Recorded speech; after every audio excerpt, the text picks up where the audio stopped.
Bismillahirrahmanirrahim. Assalamualaikum warahmatullahi wabarakatuh. Allahumma salli ala Sayyidina Muhammadin al-Fatih lima ughliq wal khatimi lima sabaq nasiril haq bil haq wal hadi ila siratikal mustaqim wa ala alihi haqqa qadrihi wa miqdaril azim. It's indeed a pleasure to be here. Alhamdulillah.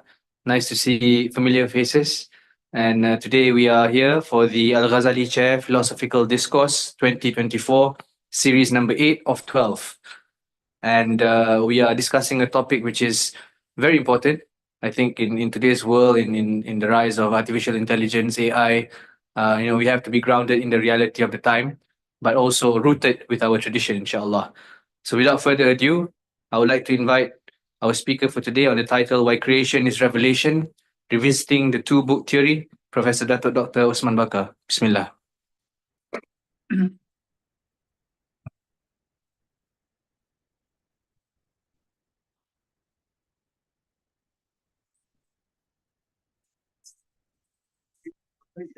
It's continuation from the first second.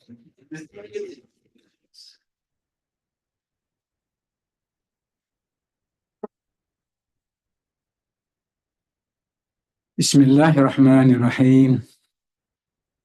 Alhamdulillah Rabbil Alamin. Wassalatu wassalamu ala ashrafil anbiya mursalin. Sayyidina Muhammad wa ala alihi wa sahbihi ajma'in. Assalamualaikum warahmatullahi wabarakatuh.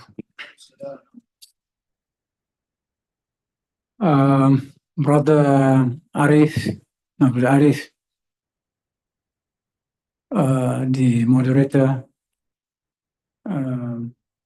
friends, lecturer students, and everyone, including those now who are attending this presentation online. So basically, as Dr. Isham said, this is a continuation of the previous two lectures around the general theme of revelation, reason, and by extension to political philosophy. And today, the topic here is why creation is revelation. I don't know whether there's any difference in your feeling, in your response, because we are using the word here in English, creation, revelation. But if we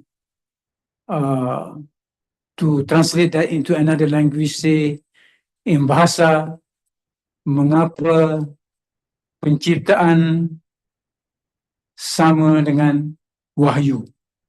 Do you feel any difference in which that or creation, halkun, and revelation, wahid?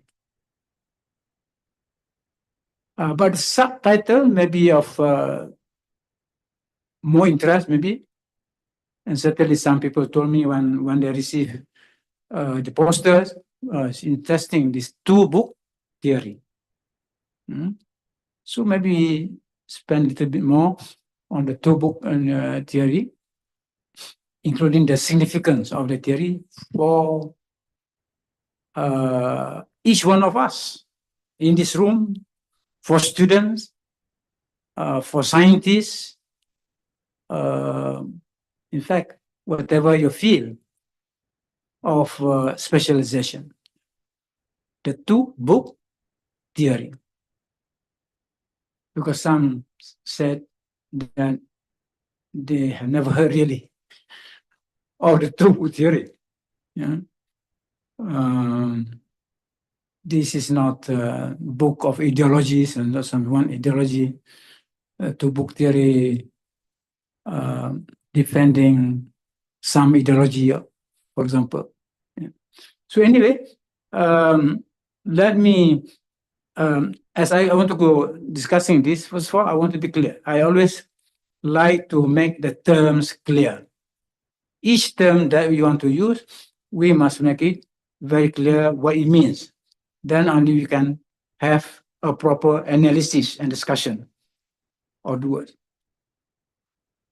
So to start with is creation. What do you mean by creation? So I titled this slide, what's in the name? What's in the name? Now, why I pose that question? Because people quarrel over the name of the world. So if you give the name of creation to the whole world, somebody is going to say, no, we don't want that name. We don't want that name. This sounds religious. Now you are bringing God into the picture. Forget. I do not want to bring God into the picture. So creation, no, must look for some other word. The creation. But then there are many words which basically signify which mean the same thing. So creation is one. According to the whole creation, the whole that exists. That is one. Cosmos. Cosmos is one word. But doesn't the word cosmos signify something religious as well? Or is it neutral? Is it neutral? The universe, is that free of any association with religion or with philosophy? That is religious in nature. Then of course maybe a more neutral word, order. You see, the cosmic order, the natural order, world acceptable. So that's we are.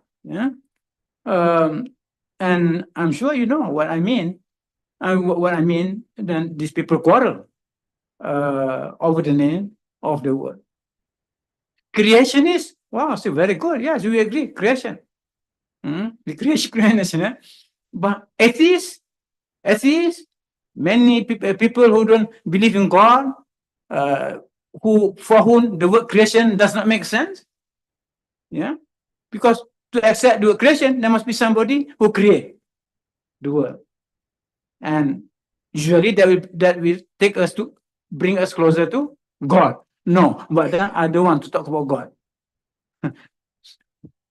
That is basically that. So people quarrel not only over the name of the world, but also people quarrel over the nature of the world. Yes, our world. But the materialist, as far as concerned, it's just physical world, material world, nothing else. Nothing beyond the material world. So, but basically, I will say that people quarrel over the nature of the world because this is a philosophical quarrel. This is a philosophical quarrel. The first one just now, an ideological quarrel. Quarrel influenced by ideologies. Now the philosophical is basically with regard to what is the nature of the world. Of course, this is of interest to both science and philosophy. But also this, because some say there is material or physical world, there is the spiritual world, there's a subtle world, a subtle here with a precise meaning, something that is neither spiritual nor physical, but something in between. Malay, you have halus, alam halus. Alam halus. Halus, subtle. It's connected to both sides. On one side, connected to spiritual. On the other side, connected to the material, physical. Or there's another word in Islamic philosophy, which is also something precise. Imaginal world. Alam khayal. Alam khayal, not the Malay khayal, not the khayal majnin. No, it's not the khayal majnin. There is an objective world out there. As Ibn Arabi said, there is the imaginal world. All that. So people quarrel over the nature of the world. Then people quarrel over the size of the world. Yeah? Of course, this is more philosophical, scientific quarrel. Is the world, is the universe finite or infinite? There's a debate. Yeah. Is there a world before the Big Bang? Was there a world before the Big Bang? Some say, no, I never thought of it. You just imagine that. Oh, I never thought of that. That question. We thought that the Big Bang means the beginning of the world. Yeah, but for the Islamic perspective, from the Islamic perspective, no. Before the Big Bang, there was already a world, because the Big Bang was talking about the beginning of the physical world. But before the physical world, there was already the angelic world. Angels exist. So to those believers in Big Bang, we ask them, were the angels consulted when we had the Big Bang? This is a legitimate question. So you say no, the Big Bang happened without the involvement of the angels. Then the angels have a right to respond. Reply. Cannot be. Because God, whenever we want to do with physical world, whenever God wants to do something, we always consulted. Okay, that. So people quarrel over the size of the world. But even the final world itself, why is the size? Because scientific progress shows that the world is expanding, getting bigger and bigger and bigger. So there's no, the size is not static. It is changing, expanding. But in the start, I said, believers in God do accept the word creation. So that's our premise here. We're talking about from the Islamic perspective here. So what is creation? What is creation? There are many ways for us to describe what creation is, but here I just come up with several. Yeah? Creation is everything else other than God. So we cannot define creation unless making reference to God. And as you can see, why do they know? In the first slide, some people will not accept. Creation must lead to the idea of God. In fact, the Muslims define creation in reference to God. The Muslim definition of the cosmos, of the universe, of the world is a God-centric definition. It's a God-centric definition. Centered, God-centric. I explained this in my book, Quranic Pictures of the World. I hope some of you have read my book, The Quranic Pictures of the Universe. Quranic Pictures of the Universe. There I reproduce the Muslim definition, which is a God-centric definition. Everything, the universe, the cosmos is everything other than God. Ma siwa Allah. Everything other than God. The whole, the whole thing. Yeah. So it's the whole cosmos, the universe, all the worlds combined. Al-Alamin, all the worlds. Yeah? So creation is everything else other than God. That's what we mean by creation in our discussion. Creation encompasses all the worlds, material, physical, spiritual, subtle, which I already mentioned. Creation is all that exists as effects of the divine creative act. Creation is all that exists as effects. So creation is the effect of a cause. That cause is God. The cause is that divine creative act. Kun fayakun. Kun, that is a divine creative act. So the source of the creative act is God, the creator, and from that creation is produced. So the total effect of that creative, that is creation. Creation as the content of the creator's messages. Creation as the content of the creator's messages. That's creation. I'm taking here, creation comprises all the messages of God, of the creator. Yes, you're talking more in the God, the creator, in sense of referring to rock, yeah, also to Khalik. So the message of creation to us is the author, the creator said, I want to be known. Simple as that. Why is there creation? Because the creator's message is, I want to be known. Okay. Now let's go now another slide about creation. Creation is not the sole defining element of the relationship between God and the world. I'm saying this, I'm aware in their mind, many people, many Muslims, when they want to talk about the relationship between God and the world, God and the universe, there's only one word in mind, which is creation.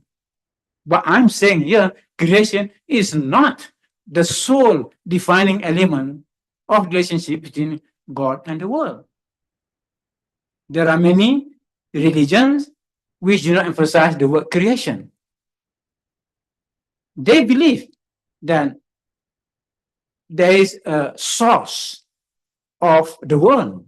There is a metaphysical source of the world. But I didn't talk about creation. It's not the product of creation. Maybe you have come across, discussed, followers, some say, like say in Buddhism, some other religions, where the word creation doesn't appear at all. But in the Abrahamic religion, Judaism, Christianity, Islam, there's great emphasis on creation. But in some religions, no, that is not emphasized. It doesn't mean they don't believe in ultimate reality, the absolute reality. They don't believe. But they don't use the word creation in talking about relationship between, they don't even have the word God. Oh, we don't believe in God. And this is because it seems that God and creation, for some religions, God, they are too closely connected. Yeah. So what then are the other defining relationship? Emanation. The word emanation, which the problems with some Muslims said about the Muslim philosopher. Al-Farabi believes in emanation, so it cannot be true. Cannot be true Muslim. Because emanation is inherited from the Greek, one of the streams of Greek philosophy. Yeah.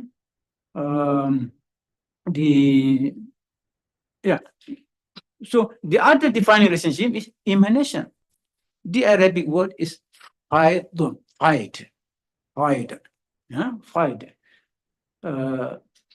In bahasa lempahan, melempah. Yeah? Air yang melempah, overflow, the flow. So it's different word.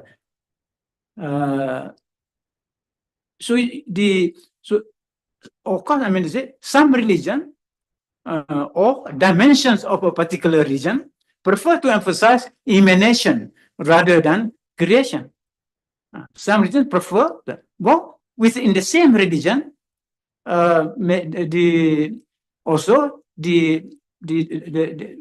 other words, the school of thought that believes in the idea of emanation, that's more prominent.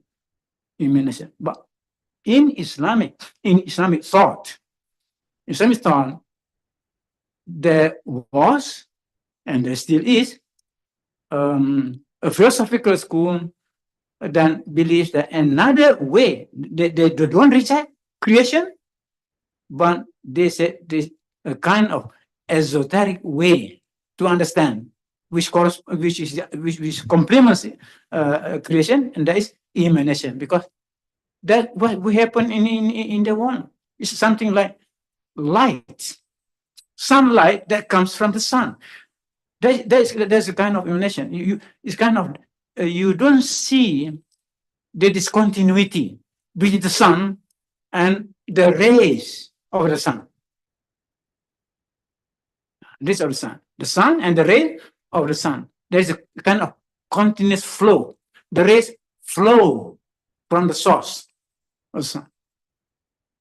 But there's also a reference to one used by the Prophet is the word fight, because in reference to the divine mercy, rahmah, rahmah ilahi, the divine mercy flows, overflows, and out of the overflow you have the world. So the world results from the overflow of rahmah. It's another way of looking at reality. Actually, to put it another way, theologically speaking, there are two ways of describing a relationship between God and creation, God and the world. One is creation, which is discontinuous. Then the other one is emanation, which is continuous. Reality is that it is both continuous and non-continuous. If you just take one, reject the other, then you don't get the whole picture. You don't get the correct picture. That is important. The relationship, between God and the world.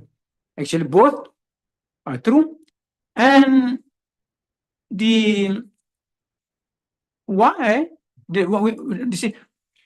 symbol of clock of the clock and Allah or God as the clock maker,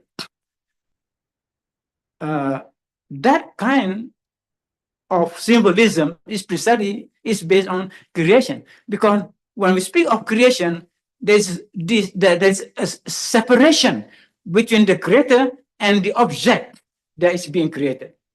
That is the meaning of the implicit significance of the word creation.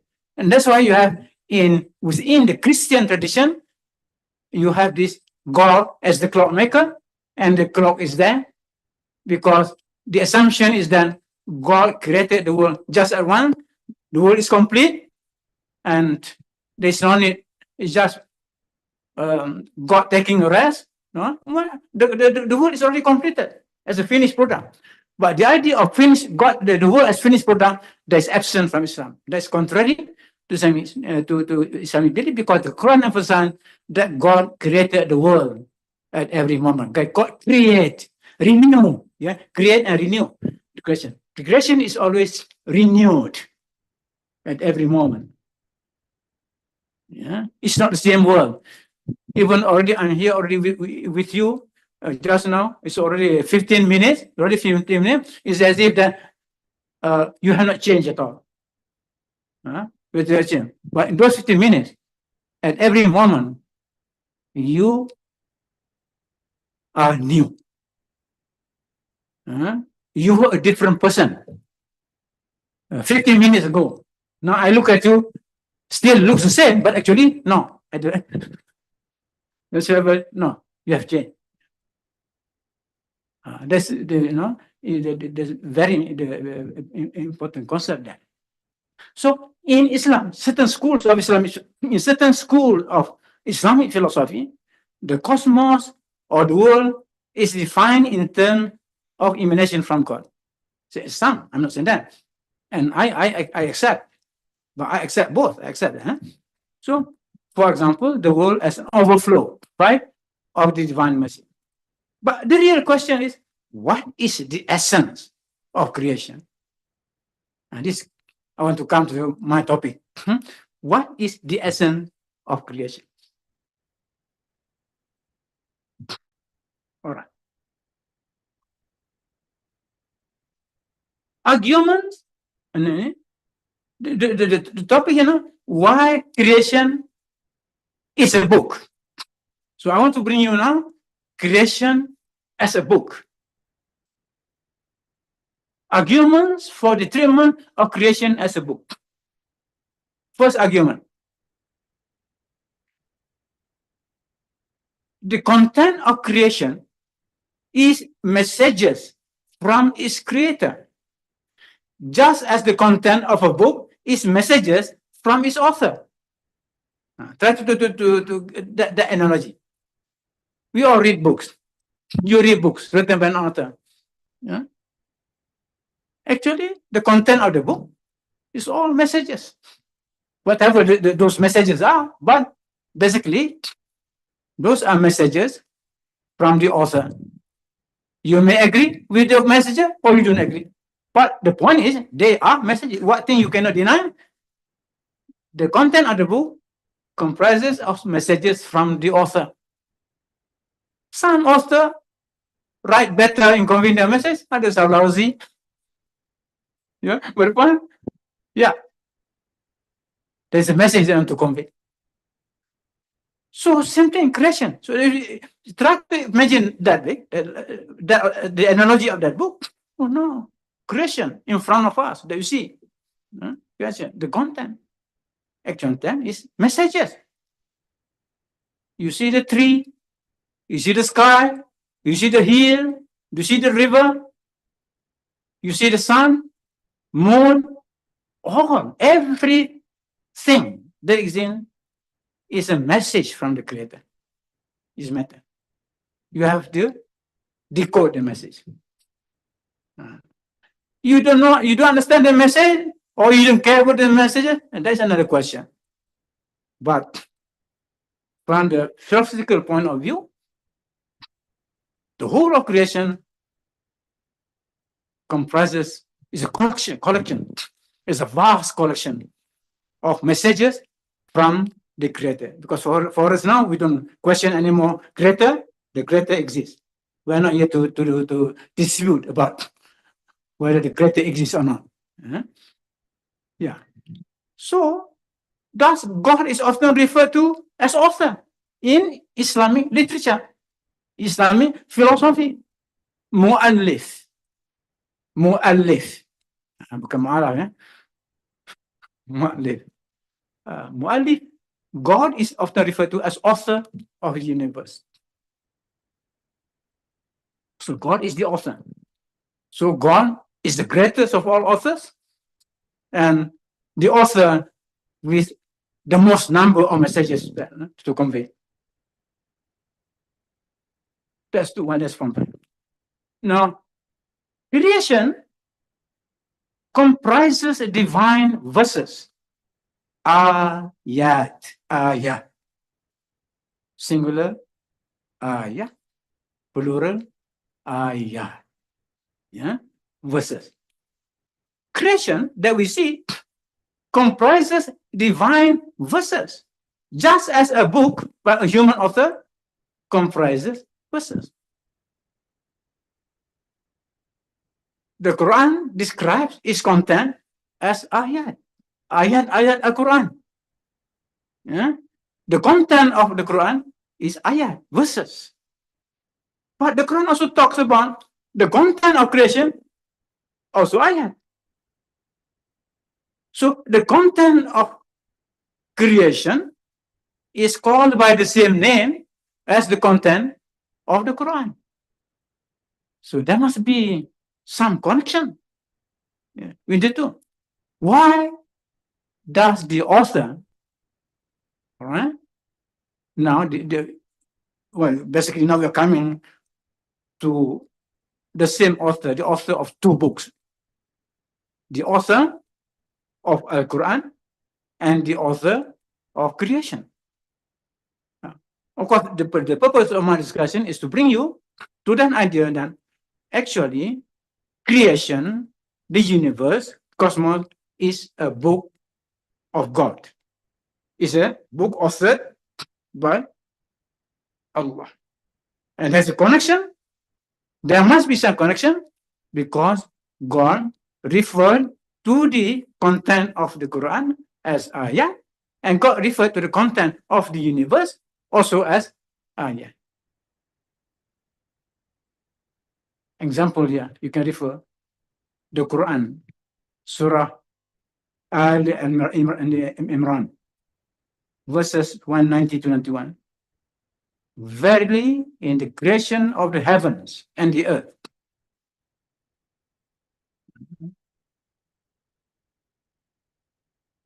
إن في خلق السماوات والأرض. Verily, in the creation of the heavens and the earth, and the alternation of night and day, واختلاف الليل والنهار. They are in the science. Science here referring to ayat. The word in the Quran, the word ayat. Al-ayat tulil albab. Al-ayat tiulil albab, for man of understanding. They're in the science for man of understanding. That self, in others, if you to really to understand deep the meaning of this, the concept of ayat in the Quran. Continuation of that verse, those who celebrate the praises of God, standing in this connection here, the ulil albab, regarding the science, the verses, the content of the Quran, and the content of the universe, standing, sitting, and lying down on their sides, and contemplate the wonders of creation in the heavens and the earth, saying, our Lord, not for nothing have you created all this. Glory to thee. Give us salvation from the penalty of the fire. You can check the verse of the Quran.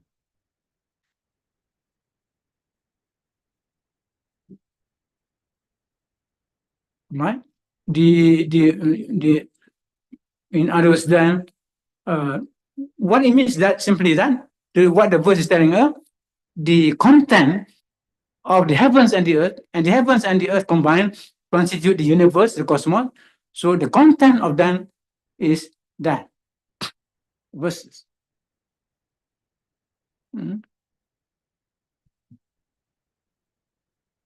الذي لا يذكرون الله الذي لا يذكرون الله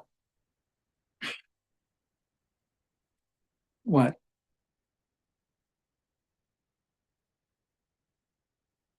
قياما وقعودا وعلى جنوبهم on their sides. And then of course so on you have ويتفكرون, the wonders of creation. Another one is very interesting, is it? Surah 41, Surah Fusilat, verse 53. Soon will we show them our signs. Again, signs there. Soon we shall show them our verses in the horizons, regions of the furthest they can think of, because this is al-afaq, yeah, we have the Malay word ufuk, the ufuk, yeah.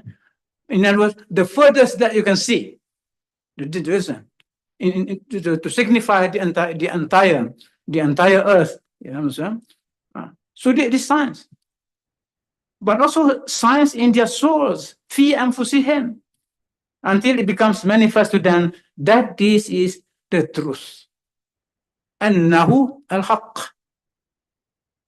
Become manifest that this is true. Is it not enough that your Lord does witness all things? So this verse of the Quran is another example to show the content. In other words, the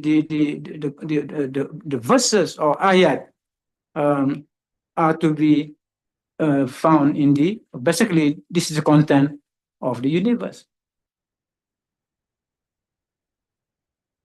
It's complementary, Yeah. understanding is complementary, completes each other. Or Which one? revelation and the creation. Well, I'm coming to that. Yeah. But just to show another, I'm gradually taking you all to the what is the basically the doctrine. Then creation is a divine book. That is the main argument. Yeah, creation deserves to be called a book, and in fact, that's how in centuries of Islamic thought, that's how the Muslim scholars understand the universe, the cosmos. To them, based on the Quran, based on arguments from the Quran, the cosmos is a book. The universe is a book. The world is a book with great implication for the development of knowledge. Because, and also what our attitude should be towards the world, towards the natural world, the physical world, which has implication for the issue of the environment. In fact, one factor that shapes the Muslim thinking, the traditional Muslim thinking on environmental consciousness is the idea that the environment is part of a book, is part of a book.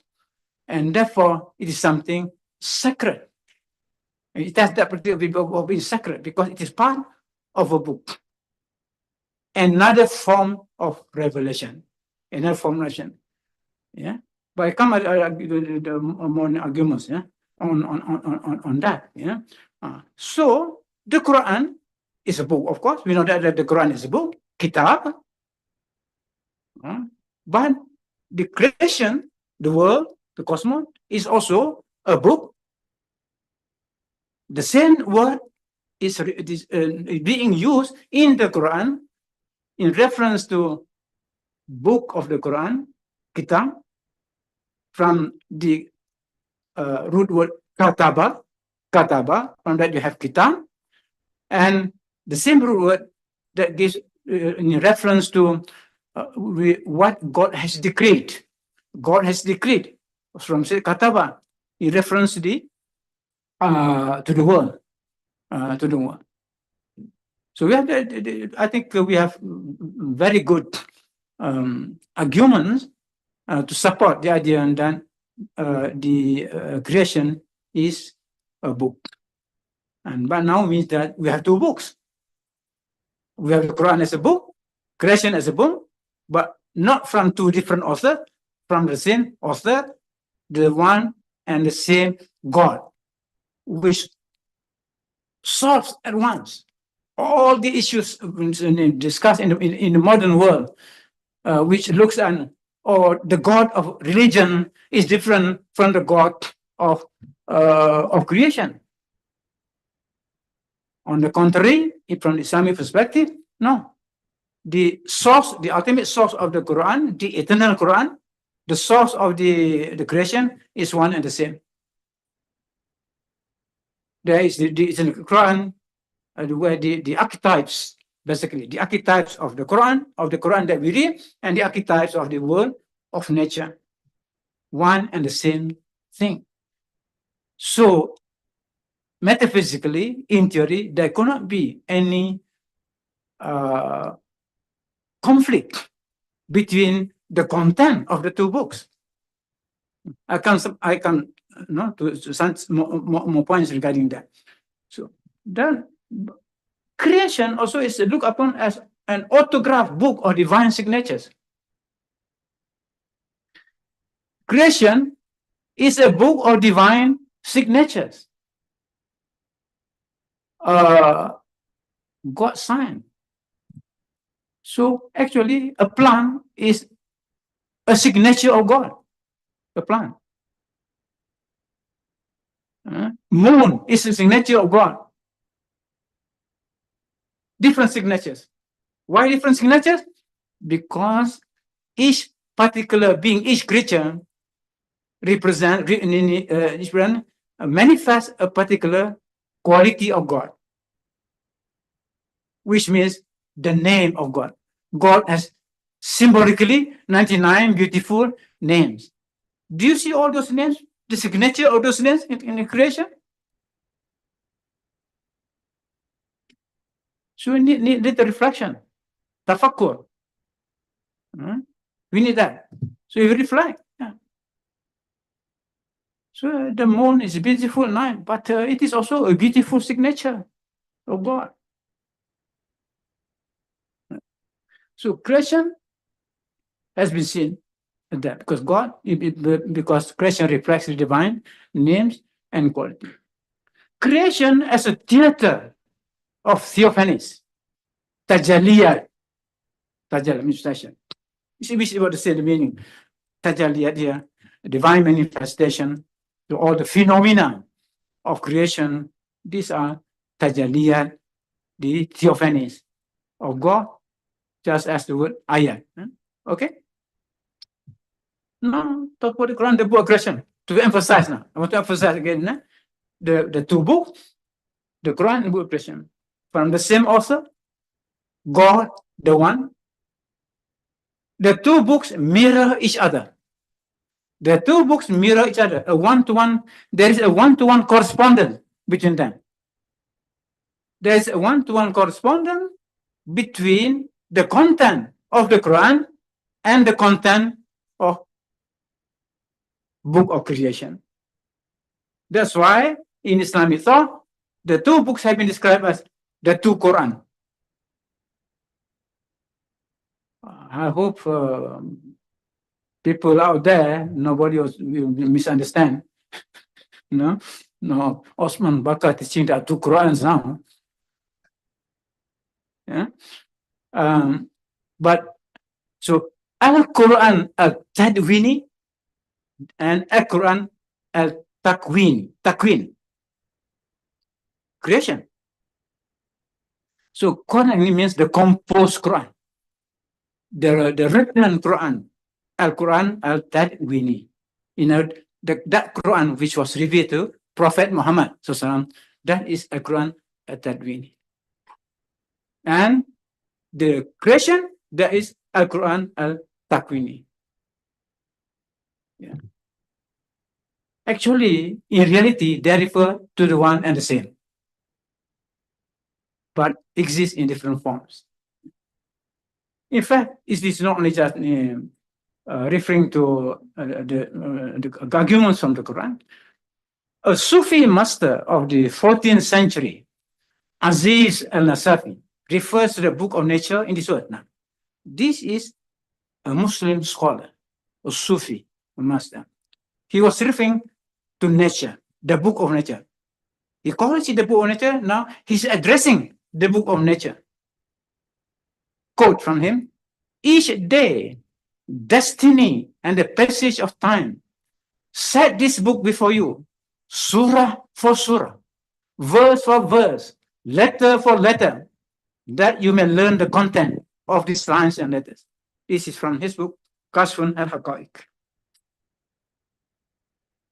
There, he compares each genus to a surah, each species to a verse, and each particular being to a letter.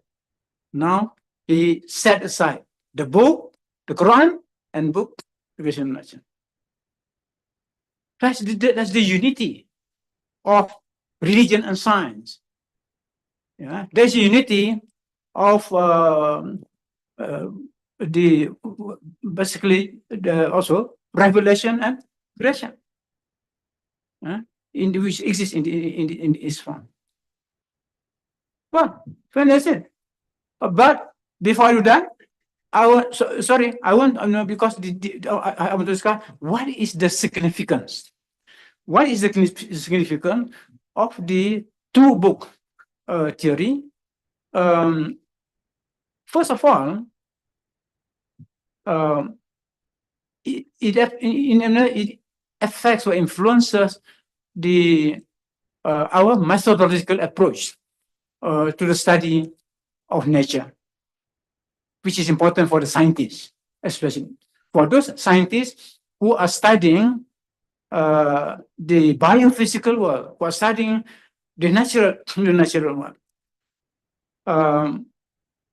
The study this is important because this raises the question. All right, now we have the two books. All right, how should we study the two books? Can we study the two books together? Can we study the two books together? In other words, the Quran, and at the same time study the phenomena of nature? The answer is yes. The answer is yes. The same methods apply to the study of the Quran, of the Quran, the revealed, or the Quran, Al-Tadwini, right? The composed Quran, and then studying the book of nature, which is the Al-Quran Al-Takwini. And now supported by the quotation from, or rather the commentary by Aziz Nasafi. That perspective basically encourages us to study nature in the light by reference to the Quran that was revealed to the Prophet Muhammad. By studying the Quran Al-Tadwini, we will understand also the Quran Al-Takwini, which is in the form of natural phenomena.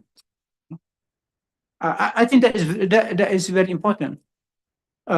We can know more about the secrets of nature also by consulting the Quran, Al-Quran Al-Tadwini. That's what it means. For that reason, linguistic method is accepted as one of the means to know the world of nature by studying the Quran. By studying the Quran using the linguistic method, the hermeneutics method, then we will arrive at knowledge of the physical world. But by studying the knowledge of the physical world, then we know better. Then we appreciate better the other Quran. So the two complement in that. The two complement each other. By studying one, we know better the other. That is very, very important. So just as method of tafsir, normally we associate method of tafsir with the study of the Quran Al-Tadwini, but the same method of tafsir is being done by the scientists. So scientists who study the world of nature, actually, they are undertaking, they're performing the tafsir, method tafsir. And this pointed by Professor Said Muhammad Akil in his little book, Islamic Philosophy of Science. And in my chapter, I did very extensively in Tawhid and Science, chapter 2, the questions of methodology. We'll talk about that. If you use the word tafsir, ta'wil, tadabbur in reference to Al-Quran Al-Tadwini, actually you can use the same words and concept in reference to Al-Quran Al-Tadwini. So there should not be any clash between religion and science. Then scientists should love religion, just as religious people also should love science. So all this, this conflicts is all arise because of unnecessary misunderstanding. So we are one. And to the artists, don't run away. Don't feel that we have no. In other words, this thing applies to the arts, design. Because the only thing is that maybe that we are referring more to the to another book, now. In the sense we are talking about ayat, the ayat as the content of a book, because in the Quran, among the social phenomena, the human phenomena, that the Quran also refers to as ayat, for example, events that happen in history. If you look to some of the verses that refer to how God treated the Pharaoh, all other the people of the past, destroyed people of the past. Some of the verses that refer to also refer to the ayat verses. In other words, the science of God are also demonstrated in human history. I think that's very important. So history is a book. History is a divine book where God has messages. God sends a lot of messages through history in the Quran. Okay, so basically that I think the significance of the two book theory.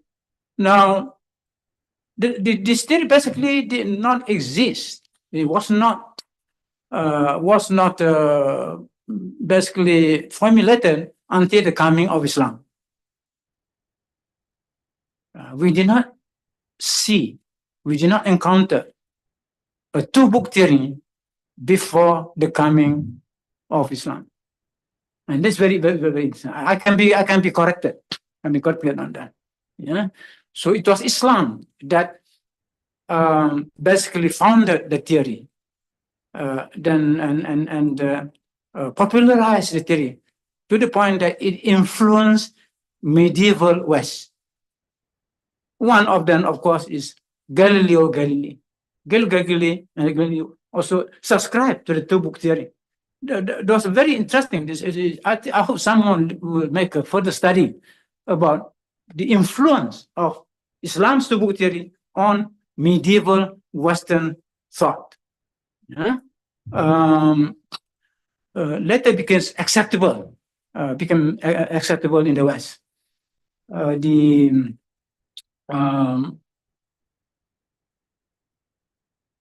And in my previous lecture, remember we talked about the two theory.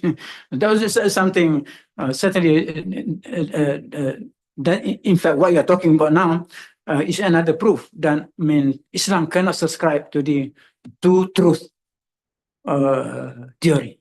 Yeah, because each book is an embodiment, is the best embodiment of truth. And of course, talking about Islam and the Islamic revelation, because for us, the Islamic revelation given to the Prophet Muhammad that symbolizes the best, the most perfect revelation. The most perfect revelation. There were other revelations before Islam, but from the Quranic point of view, not the entire content of the eternal Quran. In other words, the kitab, that eternal kitab, in other the previous revelation, only part of that kitab, al-kitab, the part of the eternal Quran was given to the previous prophets, but revelation in its final form, in other words, the entire kitab is revealed to the Prophet Muhammad sallallahu alaihi wasallam. Yeah. But all the kitab, all the books of Allah come from the same source, the same eternal Quran. But we got the final perfect Quran, whereas the previous prophet received the aspects of that, the parts of that. I think that's it. Yeah. Okay, I think thank you very much, and we can have discussion. We have more time for discussion today. So.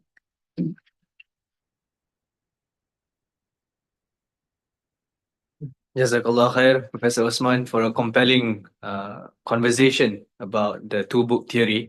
I've definitely learned a lot from today, and I was just reading this book, which obviously you would know, Man and Nature, the Spiritual Crisis in Modern Man, which gives a very good picture of what was mentioned by Professor Osman earlier on. It's by Professor Syed Hossein Nasr, and one of the more important books I feel that has to be read today. So I think the effects or the consequences of not understanding Revelation as a book from Allah subhanahu wa ta'ala is what we see today, the degradation of the environment, the pollution and everything else, because we don't see, if the environment is seen only as a resource, which is what is taken to be today, especially in this country, unfortunately, we are rich with resource, as we all say. So there's this opportunity to always use the resource without realizing that it can be depleted, right? And I think this ties in with the notion that we have forgotten that we are Khalifa. وَإِذْ قَالَ رَبُّكَ لِلْمَلَائِكَةِ إِنِّي جَاعِلٌ فِي الْأَرْضِ خَلِيفَةً. So this is why it's very important for us as Muslims to understand our responsibility and our obligation in maintaining our ties with the second book, which is nature. And I think we have to carry forward this message by Professor Osman to those who might have forgotten, be it Muslim or non-Muslim, that nature is something that has to be appreciated rather than seen as a resource. So I'd like to get the ball rolling with the question with regards to that one religion that you mentioned, or a different sort of religion that talked about. But I have to get the ball rolling. Open it first. This is a quick one, just a quick one. So the question is with regards to emanation, because Prof, you mentioned emanation, and you mentioned some religions talk about creation as being emanation. Nature as being emanation. So what are some of the religions that might consider that? Fight. No, in a sense, when I refer to some religion, talking of basically in talking about the relation between the world and what is beyond the world, they refer to the word emanation, not creation. Because it's simply that whether you want to emphasize continuity between the two or discontinuity. So for the continuity, emanation is closer to that perspective. All right. If you believe you emphasize more on the question of continuity between God and the world, then that particular religion or perspective emphasize on emanation. But otherwise, the emphasis is on creation. But in Islam, we encounter both. So I'm saying, I was referring just now, I was saying that there are philosophical schools in Islam which emphasize on emanation. A good example is the peripatetic school of Al-Farabi, Ibn Sina, and so on. And one critic from the theologian against that, no, this is not Islamic. Yeah, it's normal. We say, it's not Islamic. Yeah, I cannot accept that. Yeah, to me, creation ex nihilo, creation of nothing, is acceptable at its own level. But Ibn Arabi, not peripatetic philosophy, but tasawwuf. He also did not accept just the creation thing, because he asked back. Yeah, those who believe in creation of nothing, what is that nothing? What do you mean by that nothing? Now, when God gave command to nothing, but there must be something. Yeah. God created out of nothing. That is creation ex nihilo. But the Sufis interpret no, but that nothing is something, something which already exists. The essence exists, but not existent. They're not existent. There is not yet existent. That's why, but using just purely linguistic argument. The English word exists, E-X-I-S-T. But before, they don't use the spell E-X-I-S-T. They spell E-X-I-S-T. There's a difference between E-X-I-S-T and E-X-I-S-T. Why that hyphen? Why that prefix? Why that prefix?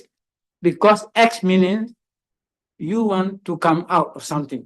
You to come out of something. You know, like exit. I'm not sure you don't have exit here. No, do the exit. EXIT mean the something exists in this essence, but now it's given wujud, existence. That's why the word it exists.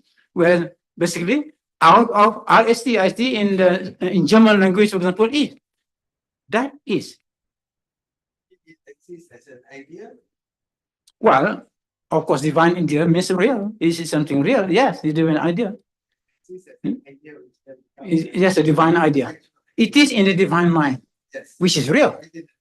Yeah, isn't it? It's right. Yeah.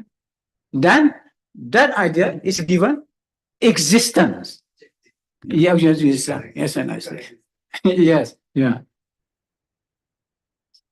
Thank you, Prof. We open the floor to questions. Can I just ask clarification? Now, as we discussed the two-book theory, which is actually later popularized by Aquinas. In the West, you have a very, Aquinas makes a big deal out of this two-book theory. But I try to understand, is it complementary? The relationship is complementary or one completes the other? In other words, without understanding the world, we would actually not be able to understand the Quran properly, or the other way around. God wants to give different books to different branches of community. So you have many revelation, we have many different books culminating in the final book, the Quran of Prophet Muhammad SAW. But God wants to give the same book to everybody. And that has to be the book of creation.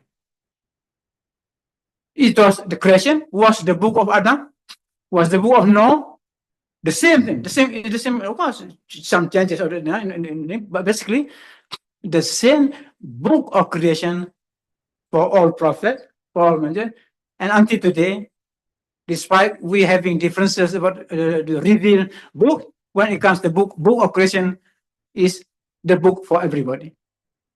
But then, how to understand that book?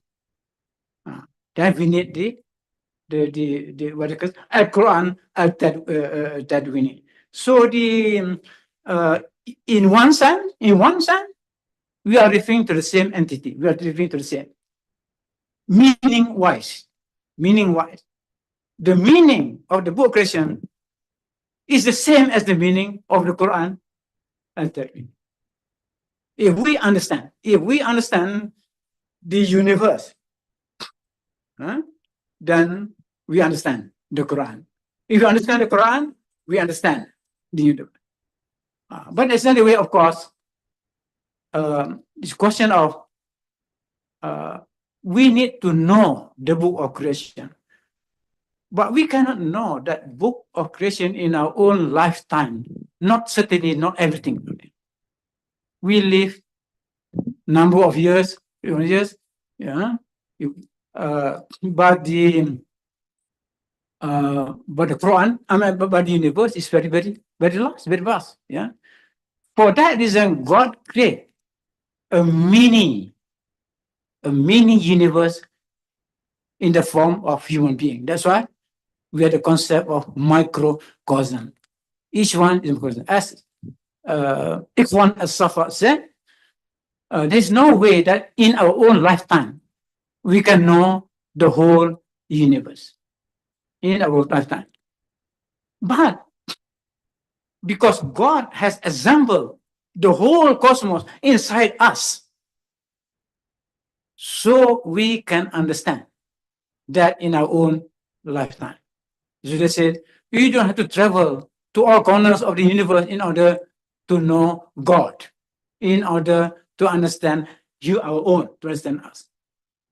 So each one of us is carrying the content of the whole cosmos. I thought it was a very, very interesting argument, yeah, because there's things that we cannot postpone. I think this is the problem with the science, and since that accumulates knowledge, it wants to accumulate, but then there are questions not yet answered. Yes, those questions, in other words, for later generations, they can do that. Yeah, but for our own salvation, as a being, we cannot wait. So there's some questions which we must know now, not wait another 30 years, 130 years. No. Okay. Just follow up. Since the universe complements, the study of the universe complements. Yeah, complements. Why is scientists so antagonistic these days? It seems the opposite. The more the argument in science contradicts, or science. There is a long history. Basically, the answer to the question is the history of ideas in the last. Basically, I think it's from the 14th century. 14th century. Since then, and that happened. That happened in the West, but unfortunately, there was a decline also in Islamic thought. We also have forgotten. Some of those things. But initially, before modern times, there was no enmity in that. And you mentioned Thomas Aquinas. Yeah, yes, because the schoolmen, the Scotsman, they basically a lot influenced by Islamic science, Islamic philosophy. I in fact wrote a long chapter in my Tawhid and Science on the influence of Islamic science on the scholars of the Middle Ages. I think that's basically.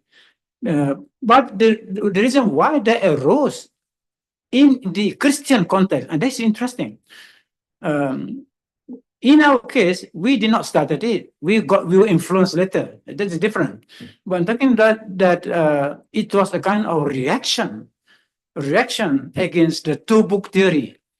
For example, in the West, yeah, what was so much opposition against Galileo? Part of the reason, which not many people will emphasize, was that actually Galileo was influenced a lot by Islamic science. So and he was considered as against the teachings of the church, against the teachings of the church. But there's a more fundamental reason why that problem arose in the Western context, because basically the clergy's understanding of Christianity, of the Bible, is not the same. In other words, the idea of the book, the idea of the two book cannot have arisen also from their context, because for mainstream Christian theology, what they had was done.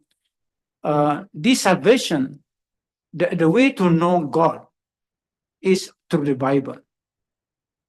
So basically, is through the reveal, to the extent whatever you accept, but how much revelation is there in other what was contained in the Bible, but not what, but they neglect the book of creation. So because of the influence of Islam, then Christian intellectuals became attracted to this idea of the other book, the book of creation. But then they also neglect the other Quran. So basically, they're excited about the Islamic contribution to the book of creation, but whereas the Islam look at the book from another perspective and angle. But why it remains the same? The West became interested in the other book, in the book of creation. But without basically, if I put this to the many Christian intellectuals in 15th century, 16th century, was that Al-Quran, Al-Takwini, yes. Al-Quran, Al-Takwini, no. That's what we have. Prof. Ahmed, Bismillah. Yes. Hojam, thank you very much. I'm trying to digest that. A few questions, if you do not object. Is there any separation, the first and the second, chronologically, these two books? Which one is the first, which one is the second? Or if there are differences, does it mean anything? Second question is about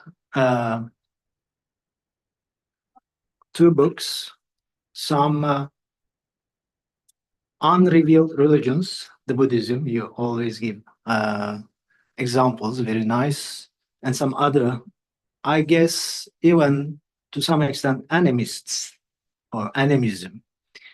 Looking at the second book, means that alam, nature, cosmos, but they do not see or understand the first book, means that revealed book.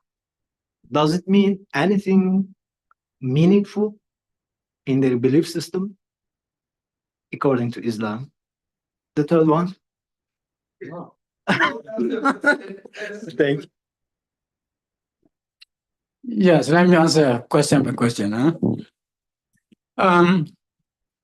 I said earlier that for Adam, the first man, he did not have two books, only one book. Because the book of nature was the book. In other words, for Adam, in his family, the source of guidance was, of course, I mean, you have revelation in a sense. It's not a written book, of course.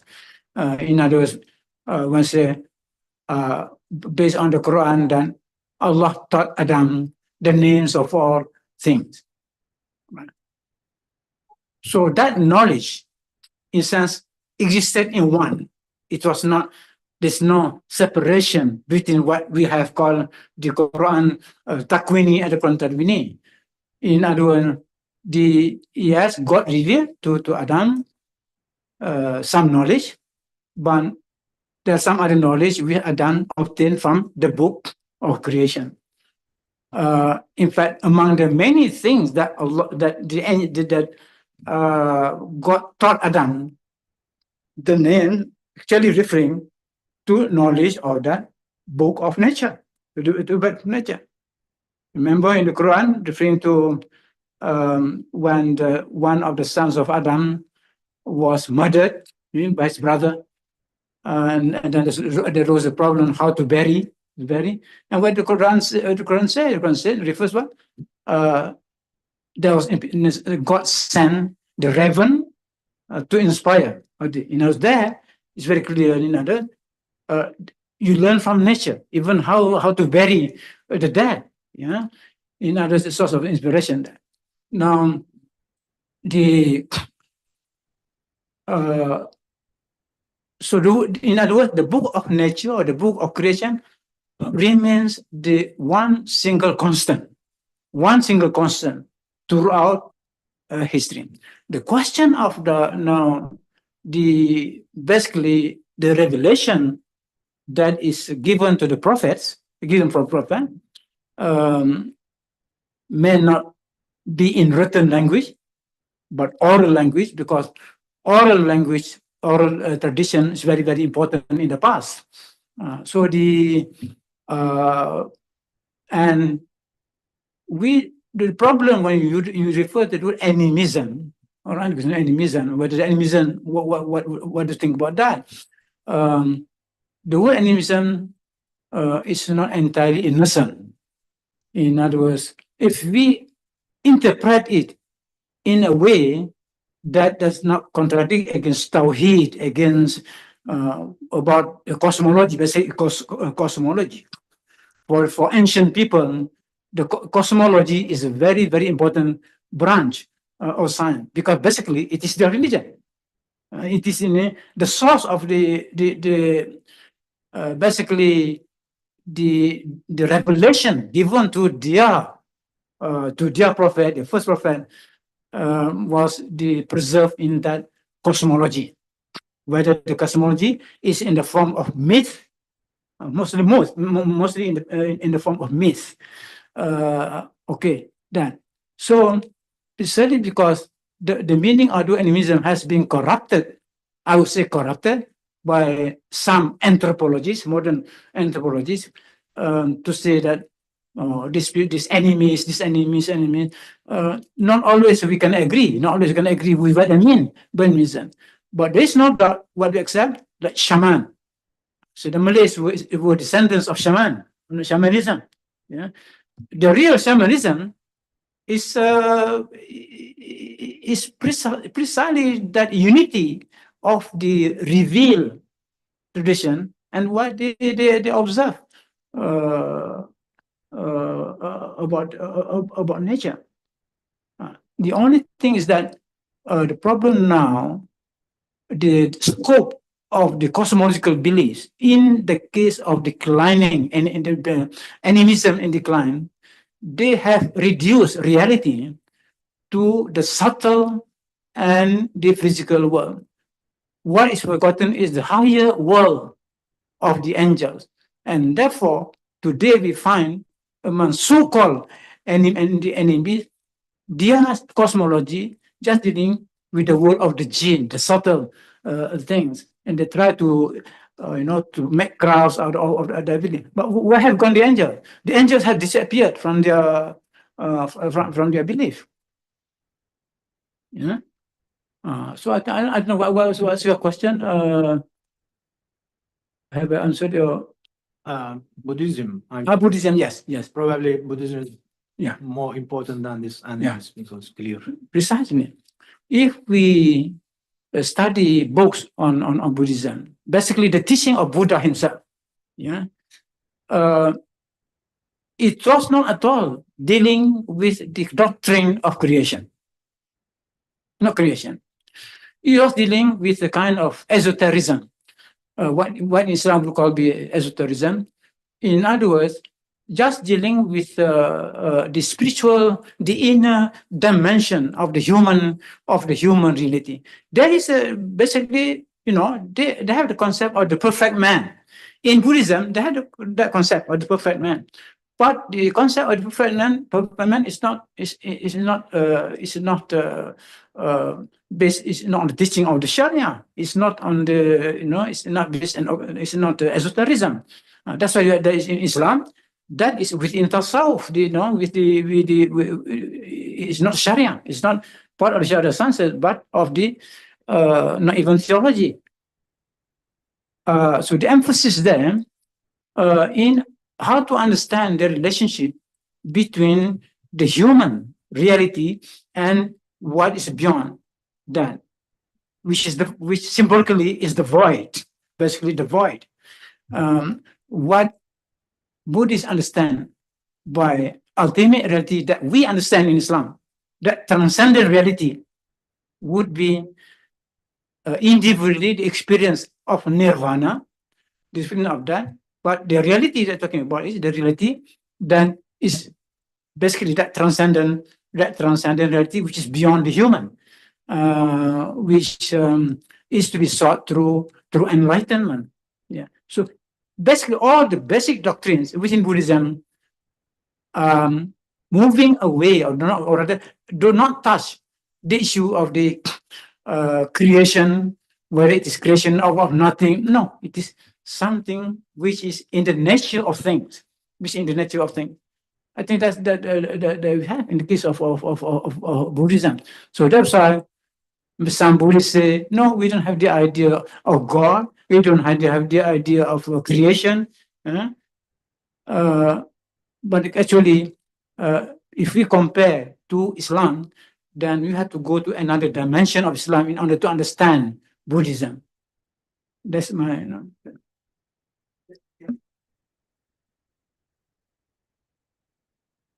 Sorry, let me just no, Prof, let me just check if there's a question online. Is there a question online? Are you on the? Oh, okay. Sorry, Prof, let me just check. While we're here, while we're doing that, Oh, you mean from that? Okay, that's the question. We probably just take this one first, and then one more from the crowd, from the people here. Thank you, Prof. Osman, for the enlightenment today. May I know how can this differ from pantheism? His point of view on creation. Yes, pantheism. Okay. Now, there is a lot of misunderstanding about the presence of God in the world and what is understood in Western philosophy as pantheism. Pantheism. Pantheism identifies God with the world, but Islam does not subscribe to that.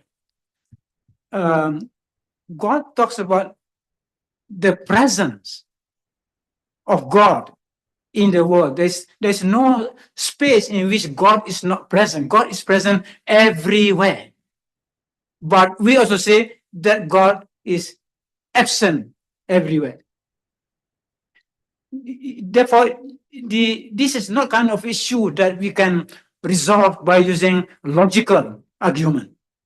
Yeah, the question of either or does not apply here. Yeah, we have to look at the issue from different angle. From another perspective, this is it. Yeah, for example, this is related to the question. God, from the Islamic perspective, is both transcendent and immanent. It's both tanzih and tashbih. Tanzih means transcendent. Tashbih means immanent. God is present. One can say that God is closer to you than your jugular vein. That is the idea of immanent. No matter how close the things are to us, God always overrides that. God is always closer to us. In other words, there are many hadiths which point to this. Yeah? The heart of the believer can contain me, but not the heavens and the earth. The heavens, your heart cannot contain the heavens and the earth, but the heart of the believer can contain me. So, this kind of language we have to understand, yeah, because we invoke the name Allah, Allah. This is invoked by the heart. The heart invoke the name. It's as if you must feel that the heart, God is inside our heart. This is a matter of something that to be experienced. Yeah? So Allah is transcendent. True. Qul huwa Allahu ahad. Allah is transcendent. But wa nahnu aqrabu ilahi min hablil warid. God is closer to you than your jugular vein. That's immanence. Perspective of immanence. God is both present in the world and absent from the world. How to reconcile the two? But it's not pantheism, because pantheism is very, very direct. Say, God is the world. God is the world. But that will be wrong from Islamic perspective. Yeah, we have to understand that it's not that. Islam does not subscribe to pantheism. Sufism does not subscribe to pantheism. Okay. It's 4:30 now. Let me just check with Professor. Is it okay if we continue? Sorry? Is it okay if we continue? Yes. I can go to up to the 5. Excellent, because we are not limited by the posters. For these new people. Yes, of course. Please. Rarely come. So if you have any questions. And then we can go back to Prof. Mehmet after this, inshallah. Any questions from the floor? Yes. Please introduce yourself. Assalamualaikum, Prof. Osman. I'm Rizwan from ISTAC. So it's a very thoughtful lecture. Thank you. So I'm also having a problem understanding the word emanation, the concept, because I think in my understanding, this is heavily influenced by the school of Neoplatonism from Plotinus. So my question would be, is there any differences, the concept of emanation from Neoplatonism and from the Muslim scholars' understanding of this concept, like Al-Farabi and Ibn Sina? I'm not quite clear. Sorry, can you repeat the question? Is there any differences of the concept of emanation from the Neoplatonism and the concept of emanation from the Neoplatonism? and between the understanding of from the Muslim philosophers such as Ibn Sina and Al-Farabi? Well, we cannot answer the question just saying yes or no, precisely because Neo-Platonism, there are many things which were accepted by the Muslim philosophers, but they may not agree. The whole thing, for example, regarding the meaning of continuity between the source and the effect. This question, basically, that is the issue. The issue, what is the relationship between the source and the effect, or the cause and the effect?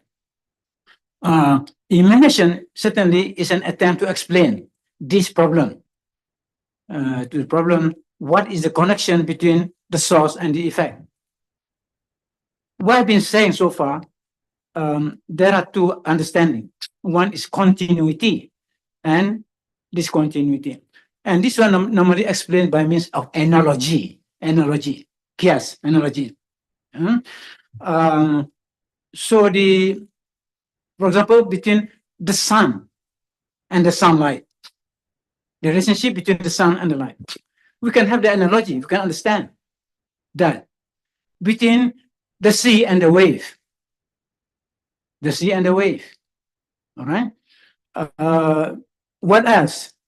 Regarding the continuity, between, of course, between the breath, what we breathe, yeah. In other, the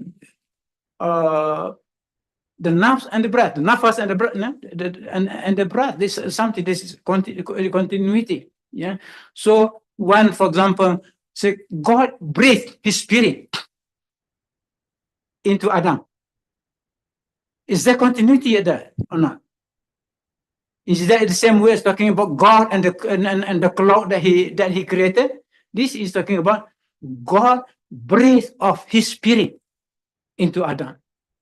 That is continuous. Because that's why there's something divine which flows into the Adam's body. You want to go back to the question of the this Neo-Platonism, then Al-Ghazali and this Al-Farabi has been alleged, has been described as being influenced a lot. Yes, it is true.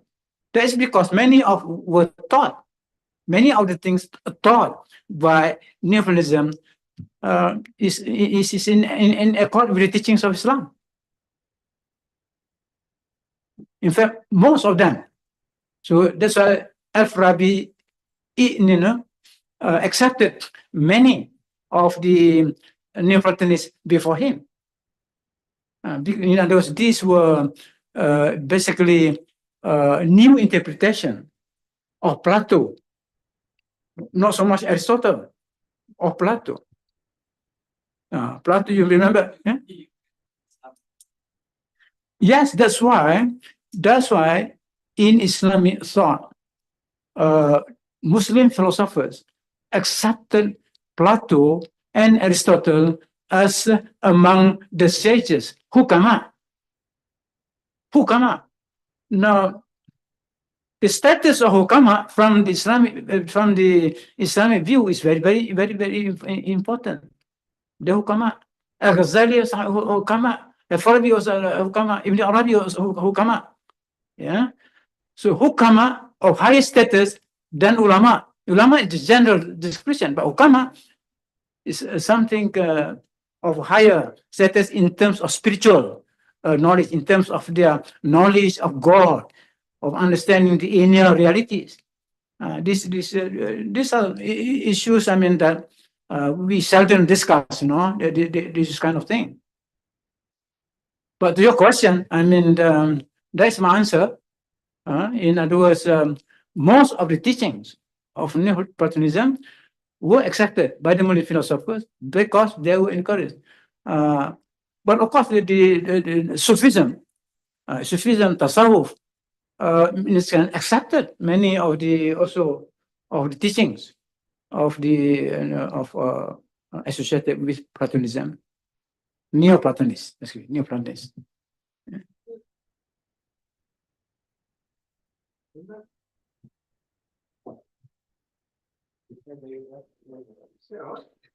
Yes, and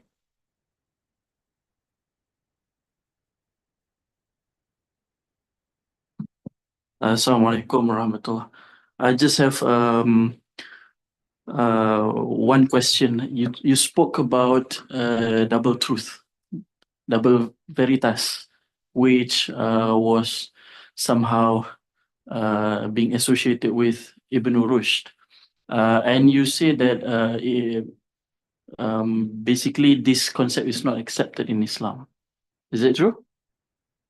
yes, because I explained in my previous lecture that the Western circles, the Western intellectual circle in the 12th century, all those fan clubs of Ibn Rushd in Paris and Venice and so on. I mean, that was based on a misunderstanding, which is very clear in that Ibn Rushd explained in his book, this reconcile the harmony between religion and philosophy. Then there is only one body of truth, one. The truth understood by the arrived in the human mind through different ways. That is not the truth. The two bodies of truth. It's the same truth, but one is the truth of revelation in the form of revelation, and the one is in the form of reason. This I explained in my previous lectures. Yeah, revelation and reason accepted the same truth. So it's not two bodies, two opposite truths. I think the problem with the West precisely that in other words, there was antagonism between this idea of revealed truth and rational truth, truth by reason. The question of whether reason by itself is sufficient to arrive at the whole truth, and that's different issue, and certainly I think the whole idea I will call the title of my talk, the gap between revelation and reason is not as wide as you think, precisely because this is a relative thing. Yeah. A relative thing. So for Al-Farabi, for example, well, the gap is very very close. Yeah. Okay. Thank you, Brother Hilman, for your question. Yeah. Yes. As a bit of extension to the question, also to relate to Dr. Hisham's comment about the complementary nature of Quran Tadwini and Quran Takwini. Of course, we know in science it progress, and there is no absolute understanding of a specific opinion in science. We know there is a paradigm shift. What used to be accepted as cosmology is not necessarily the same throughout the ages. Newton, abrogates the previous understanding, and then Einstein comes with a new theory. And so the same with the Quran Tadwini, because we have this science of interpretation, and therefore, again, comes to Ibn Rushd, there is this science of reconciling between what we understand in Quran as the text and also what we understand in the Quran as a universe. So when, for example, if we go to specific, like the issue of Big Bang or the origin of the universe, the Quran has its specific understanding about this, but then the science also has its understanding about this. So I think it's ijtihad. Because there is no way to identify with absolute certainty of the origin of the universe. You mentioned about afaq. It is the observable universe. We cannot go beyond it. And so, yeah, probably to relate to comments.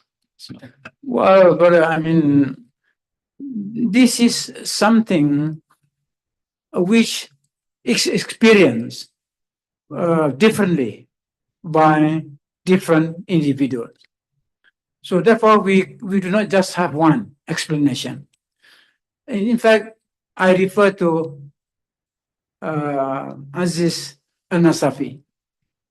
I did not complete what else he said. Yeah, but I said, he said, in other words, all right, for most people, basically their approach to nature is just like the approach of some of the Mufassirun, the interpreters of the Quran, more doing at the level of language, analytical, to analyze words, to study about the historical background, the asbab and nuzul, the circumstances, at that level. That's the level of tafsir, the most popular level of tafsir. But there's also the deeper level, which is the level of ta'wil. As Professor Said Nakir Atas said, that one, it requires a different mind, a different intellect. You need to go deeper into the verses. After all, as Ghazali pointed out, quoting a hadith, each verse has 7 levels of meaning, not only 1 level of meaning. Yeah? Which means that, you see, the whole exercise of ta'wil, this spiritual hermeneutics, is basically, we are piercing the verses of the Quran from one level to a deeper level, deeper level. That is what the whole thing. That's Al-Nasafi said. For some individuals, they just look at the world of nature. No, the way they look at the world of nature, they saw not phenomena, but what the French call noumena. Phenomena and noumena. What is underneath? For most people, just look. Well, when they look at the sun, what do they see? What do they see? But another person, when they look at the sun, no, they see the sun as the symbol of God. Or that is, it's not the same. So the sun is not just what is studied by scientists.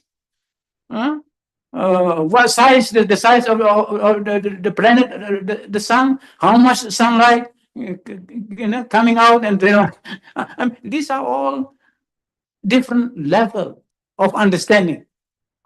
So that applies to both. The same argument applies to the Quran revealed to Prophet Muhammad SAW, which is the Quran al-Tadwini, and the Quran of the book of creation. Yeah. So that's why for some people, I mean, by just contemplating on the Quran, based on the verses that I read, then I say, Rabbana ma khalaqta hadha batilan. One person looked at the universe and came to that conclusion with that dua.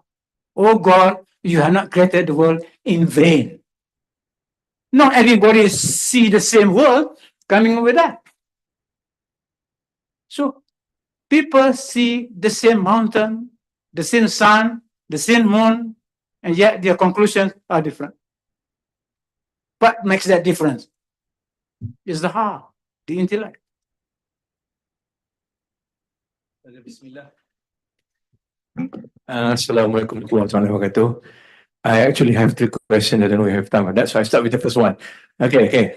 This idea of emanation and creation, yeah, where you mentioned about emanation as showing continuity. Creation is more like a discontinuity. Can we associate that with the idea of the particle wave duality of light? Or in fact, what matters, from quantum mechanics, which is in physics, light can behave as a particle, a light can behave as a wave. As a wave is continuous from some source. Yeah? As a particle, it is discrete. It's continuous. And the same thing actually in quantum mechanics applies to all form of matters. Does it also apply in this concept of immanence and creation? Yes, because emanation has to be understood at different levels. At different level. What example you gave, that is at the lower level. At the lowest level, basically, basically on the boundary between the physical world and what is beyond. In other words, it shows that the logic, either or, cannot apply to all things. The Aristotelian logic, either or, is only applicable in the world that we normally experience in terms of time and space, in the kind of world what is called where such logic can apply. But the moment you go to the physics, the quantum physics, there you already encounter the inapplicability. It's not applicable, that logic. Yeah, that the fact that light behaves both as waves and as particles. That is already you need. There is only the nearest boundary between the physical world and the non-physical one. Well, now you go to different barzakh. There are many so different barzakh. So modern science has only come to the lowest barzakh. The lowest barzakh, the lowest is one. But there are higher and higher barzakh. The highest barzakh was, of course, when the Prophet has to traverse that in order to meet God. When Gabriel said, "The Prophet, oh Prophet, I have to stop here. I cannot go further. You please go." That was the highest barzakh. Separating that. Yeah. So you give an example of from physics. That is the lowest difference to understand that the logic either or does not apply. Light is both waves and particles. Okay. Okay, let me just jump to the this idea of creation, the universe as a book. Yeah, can we also equate that with the idea of Lauh Mahfuz? Because it's a preserved tablet where everything there is to be and everything is already recorded there. Can we associate that with the kitab, the creation that you mentioned in the two book thing? I'm sorry. Sorry. Can we equate Lauh Mahfuz? Lauh Mahfuz. The preserved tablet where everything is written to happen, everything, with the idea of the kitab of creation that you mentioned. Yes. You see, human beings were created long after the creation of the universe. When God created the world, the universe, that creation was based on the ideas in the divine mind, but those ideas were already, in a sense, contained in the Lauh Mahfuz. Lauh Mahfuz, the preserved tablet, because referring to the world of the archetypes. What is the Lauh Mahfuz? What is that preserved tablet? That is a place where all the archetypes are stored. Now, and if you want to use the word Quran, that refers to the eternal Quran. That refers to the eternal Quran. So creation was based on that master plan, that divine plan contained in the Lauh Mahfuz. What, of course, which idea given existence first? That is another issue. Yeah, but the question of when human beings were created, so God revealed the Quran to the last revelation to the Prophet Muhammad SAW. Now, what is the source of that? It's the same source. It's the same source. It's the Lawh Mahfuz. Yeah? In the Quran that we have, that we read, that was revealed to our Prophet, the last Prophet, the metaphysical source, the highest metaphysical source, that was the guided tablet, the Lawh Mahfuz. But of course, I don't want to go into the question of the question now, the relationship with the mind of the prophets. That is a very, very esoteric kind of thing. But the point to understand is that the universe and the Quran that we have, they came from the same source. It's the same source. Yeah. The last question, John. About science in the West, I mean, do we think that science in classical Islamic period, same or similar to science developed in the West after, let's say, 15th century? Let's say 15th century. No. Because, yeah. Well, I explained this.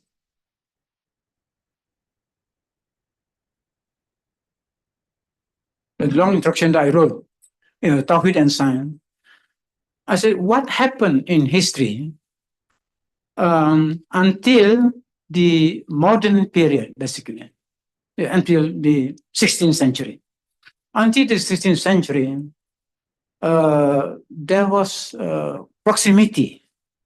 The gap was close, narrow, between Islamic science, science in Islamic civilization, and science in Western civilization, because many of what were produced by Islam were taken, borrowed by the West.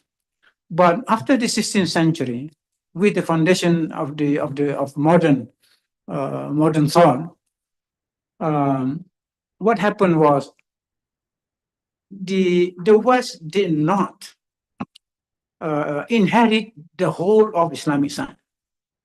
It did not. The West only borrowed or inherit what he wanted to inherit. Some of these elements of Islamic science were ignored. Ignored by the West because it's not in conformity with the new thinking in the West, with the new philosophy of nature in the West. I think that does happen. So it is wrong for some Muslims to say, oh, why should we oppose modern science? Because the West learned from Islam, they took from Islam. But that's only half the story. It's only half the story. Half the story is, yes, one part of Islamic science became inherited by the West, by the Western science. But another part, not inherited. Examples, many of the writings on alchemy were not accepted because some have regarded all these superstitions, this all kinds of non-scientific thing. But many people do not know that Newton, their idol, Sir Isaac Newton, as a new scientific mind, he also was a student of Islamic alchemy. He, in his treasury of books and everything, many books on alchemy, which were borrowed from Islamic alchemy. So people don't know that the other story of about Newton. But that example only showed that the Western mind is not interested anymore on things that are very spiritual in nature.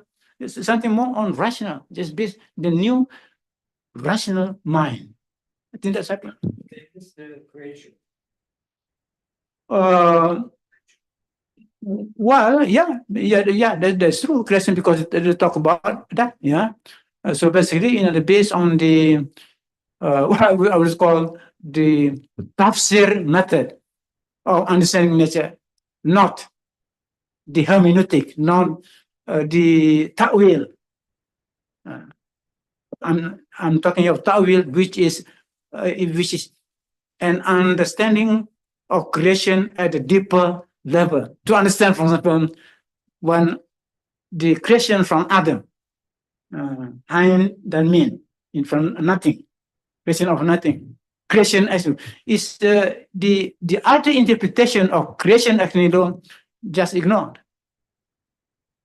But precisely in the absence of the concept, the inner interpretation of creation of nothing, then creation of nothing at the physical level, at the exoteric level, becomes a problem for the West. Yeah, they want to avoid problem. They want to run away from something which they don't like, and then finally, the concept of creatio ex nihilo cannot be understood. Cannot be understood with satisfaction. No, it doesn't make sense as a creation of nothing. So that's what we have. And perhaps it can be tied to also Descartes when he said cogito ergo sum. Yes, yeah. The I. One conclusion leads to another. So, in a sense, if we think carefully about what happened in the West, in the history of Western ideas, there's that path going gradually.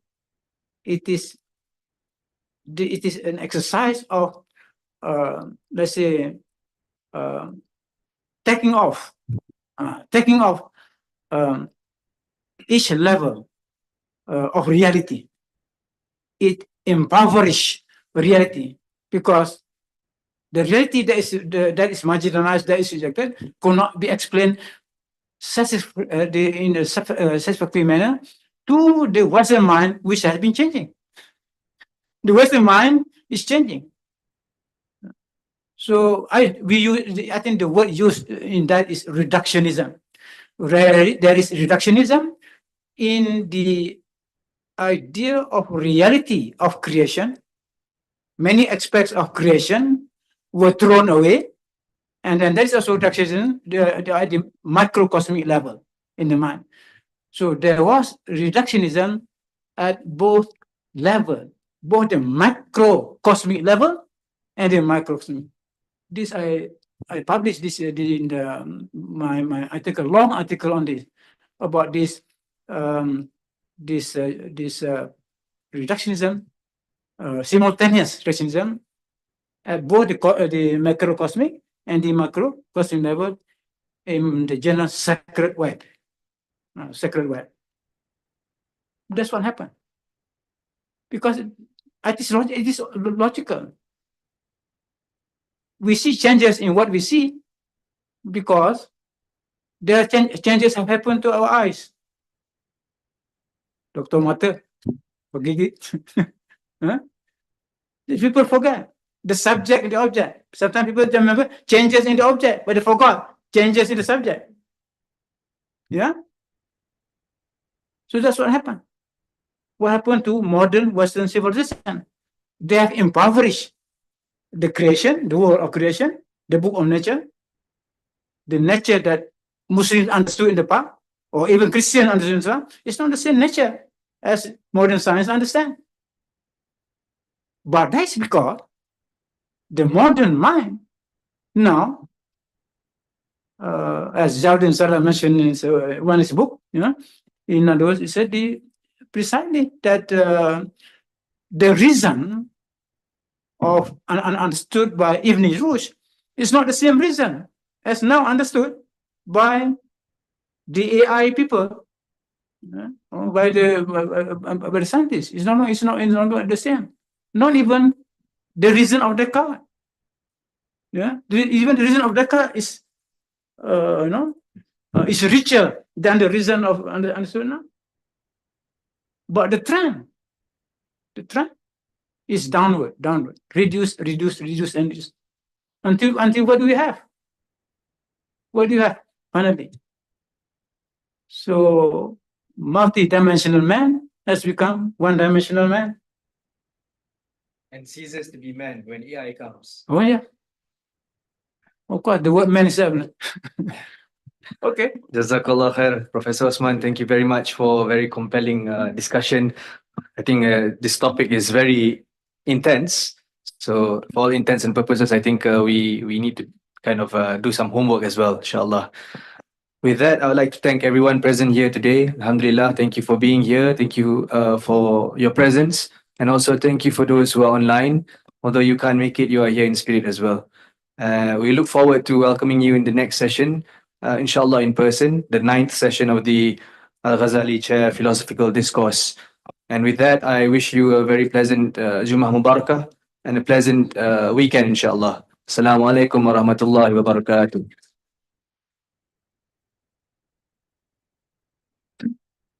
So if you find that somebody has